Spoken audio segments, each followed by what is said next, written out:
காங்கிரஸ் கட்சிக்கு வெற்றி வாய்ப்புள்ள தொகுதிகளை பார்க்கிறோம். நம்ம தேர்தலுக்கு பிந்தைய கருத்து கணிப்பாக திருவள்ளூர், மயிலாடுதுறை, கிருஷ்ணகிரி, கடலூர், சிவகங்கை, திருநெல்வேலி, புதுச்சேரி ஆகிய தொகுதிகள் காங்கிரஸ் கட்சிக்கு வெற்றி வாய்ப்புள்ள தொகுதிகளாக கருதப்படுகிறது. விடுதலை சிறுத்தைகள் கட்சிக்கு வெற்றி வாய்ப்புள்ள தொகுதிகளாக சிதம்பரம் உள்ளது. அக்கட்சி தலைவர் திருமாவளவன் சிதம்பரத்தில் மீண்டும் வெற்றி பெறுவார் என்று கணிக்கப்பட்டுள்ளது. கம்யூனிஸ்ட் கட்சிகள் போட்டியிடும் நாகப்பட்டினம், மதுரை, திண்டுக்கல், திருப்பூர் ஆகிய தொகுதிகளையும் இரு கட்சிகளும் கைப்பற்றும் என்று கூறப்படுகிறது. அதிமுகவுக்கு வெற்றி வாய்ப்புள்ள தொகுதிகளாக பார்க்கப்படுவது காஞ்சிபுரம், விழுப்புரம், கள்ளக்குறிச்சி, சேலம், நாமக்கல், திருச்சி, ஈரோடு ஆகிய தொகுதிகள் வெற்றி வாய்ப்புள்ள தொகுதிகளாக பார்க்கப்படுகிறது.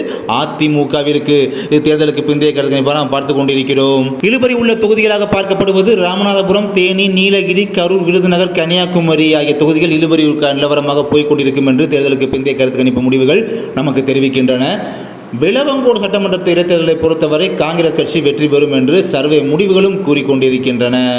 அதே சமயம் திமுகவுக்கு வெற்றி வாய்ப்புள்ள தொகுதிகளாக பார்க்கப்படுவது வடசென்னை, மத்திய சென்னை, தென் சென்னை, ஸ்ரீபெரும்புதூர், அரக்கோணம், ஆரணி, திருவண்ணாமலை, வேலூர், தஞ்சாவூர், தருமபுரி, பெரம்பலூர், தென்காசி, கோவை, பொள்ளாச்சி, தூத்துக்குடி ஆகிய 15 தொகுதிகளிலும் கண்டிப்பாக திமுக வெற்றி பெறும் என்று தேர்தலுக்கு பிந்தைய கருத்து கணிப்பு முடிவுகள் தெரிவிக்கின்றன என்பது குறிப்பிடத்தக்கது.